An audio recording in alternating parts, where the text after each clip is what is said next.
এখনো পর্যন্ত প্রায় 2 ঘন্টা অতিক্রান্ত হতে চলেছে। এখনো সেরকম শান্তিপূর্ণভাবেই ভোট হচ্ছে, কিন্তু মহিষা দলে একটা খুনের খবর রয়েছে এবং সেটাও কাল রাতে। তৃণমূল এটা কি পাল্টা? এই নিয়েই এখন জোর চর্চা। এছাড়া অন্যান্য ছবি, বিভিন্ন বুথের ছবি, সমস্ত কিছু দেখাবো। বাঁকুড়া, বিষ্ণুপুরে আপনাদেরকে নিয়ে যাবো। তবে এখন আপাতত আলোচনায় আসবো। কৃষাণু, এই মুহূর্তে যা ছবি দেখা যাচ্ছে তাতে বাঁকুড়া, বিষ্ণুপুর এই দুটো কেন্দ্র বিজেপিরই ছিল। এখন কি মনে হচ্ছে, বাঁকুড়া, বিষ্ণুপুর, সুজাতা মণ্ডল কি সৌমিত্র খাঁকে টক্কর দিতে পারবেন? সুভাষ সরকার, হ্যাঁ আমরা দেখেছি গোষ্ঠীদ্বন্দ্ব সুভাষ সরকারের বিরুদ্ধে হয়েছে, কিন্তু তারপরেও তো বিজেপির ওখানে তো ওদের যে ফাউন্ডার মেম্বার বলে এক ভদ্রলোক আছেন ওখানে, জীবন চক্রবর্তী, উনি ওখানে প্রার্থী। তো হ্যাঁ।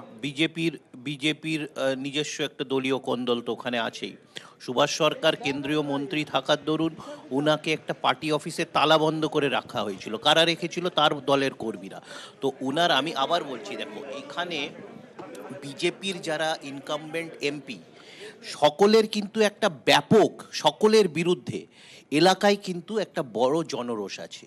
আজকে ওরা কোথায় কোথায় কোথায় এটা বাঁকুড়া, বিষ্ণুপুর বলছো? আমি এন্টায়ার মেদিনীপুর জেলার কথা বলছি, বাঁকুড়া বিষ্ণুপুরের কথা বলছি, পুরুলিয়ার কথা বলছি, এই এন্টায়ার আজকে যে 8টা জায়গায় ভোট হচ্ছে সবকটা জায়গার কথা বলছি, ইনক্লুডিং যদি আমি কাঁথি এবং তমলুক দেখি, যারা প্রার্থী হয়েছিলেন, যারা বকলমে তো বিজেপিরই, তাদেরকে কিন্তু বিজেপি, শুভেন্দু অধিকারী নিজেও তার পরিবারের লোককে টিকিট দিতে পারেননি।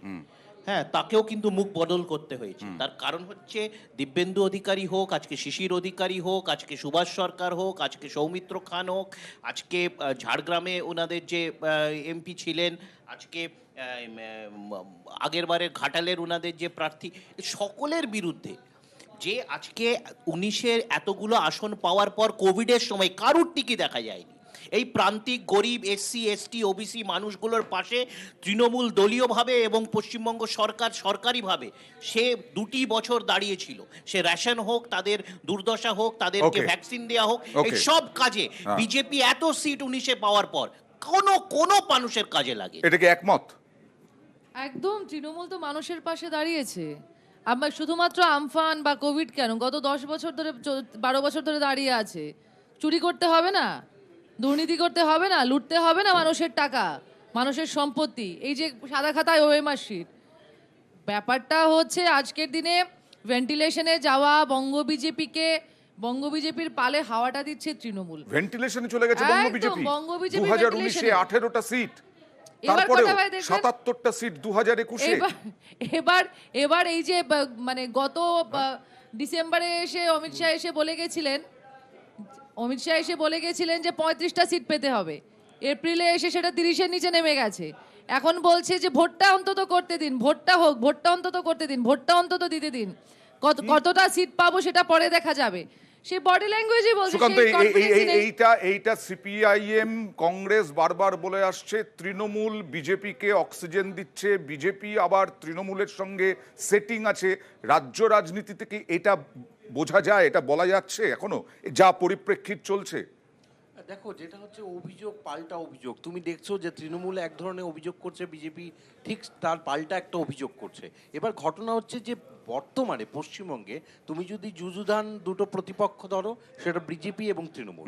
কিন্তু সেই জায়গায় যেমন সায়নের আজকে একটু যেটা আমরা দেখতে পেলাম, সেটা আর কিছুই নয়, একটা ইয়াং ব্লাড। এবং সেটা নিশ্চিতভাবে তুমি বলছিলে অভিজিৎ গঙ্গোপাধ্যায়, তবে অভিজিৎ গঙ্গোপাধ্যায় খুব বেশি দিন রাজনীতিতে আসেনি, তবে কিছুটা আমি হলেও সেটিং এর বিষয়ে বলছি।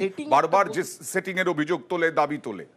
এবার সেটা ঘটনা, সেটা তো সময় বলবে। তৃণমূল এবং বিজেপির যে সেটিং, এটা কিন্তু আমার মনে হয় না সব জায়গায় যদি থাকতো তাহলে এইভাবে কিন্তু দুটো যুযুধান প্রতিপক্ষ পরস্পরের সঙ্গে কিন্তু কখনো হিংসায় মত্ত হতো না, কখনো একটা কথা বলছি, যে সেটিং হোক আর যাই হোক, ভোট তো আমরা নিজেদের ভোট ধরে শুধু রাখিনি, আমরা নিজেদের ভোট পার্সেন্টেজ বাড়িয়েছি। যারা দেওয়া নেওয়া করেছে বাম, কংগ্রেস এবং বিজেপি,